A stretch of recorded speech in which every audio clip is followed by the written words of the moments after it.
পদ্মার বুক চিরে জেগে ওঠা জনপদ। নাটোরের লালপুরের এই ১৭টি চর যেন মূল ভূখণ্ড থেকে বিচ্ছিন্ন এক পৃথিবী, যেখানে প্রকৃতির কঠোর রূপই এখানকার মানুষের নিত্যসঙ্গী। মাইলের পর মাইল বালু পাড়ি দিয়ে স্কুলে যাওয়া এক দুঃস্বপ্ন। ফলে শিক্ষার আলো পৌঁছানোর আগেই তাদের জীবনে নেমে আসে শ্রমের অন্ধকার কিংবা বাল্যবিবাহের অভিশাপ।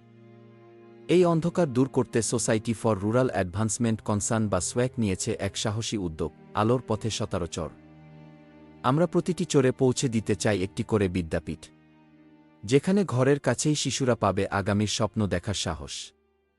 প্রতিকূল আবহাওয়ার সাথে লড়তে প্রতিটি শিশুর হাতে থাকবে বড় ছাতা, পিঠে থাকবে ব্যাগ আর বুক ভরা আশা।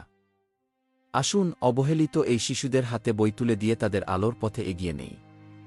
অন্ধকার চরে জ্বলুক শিক্ষার প্রদীপ। ১৭টি চরের শিশুদের ভাগ্য বদলে দিতে আপনার একটু সহযোগিতাই যথেষ্ট। আলোর পথে যাত্রা হোক শুরু।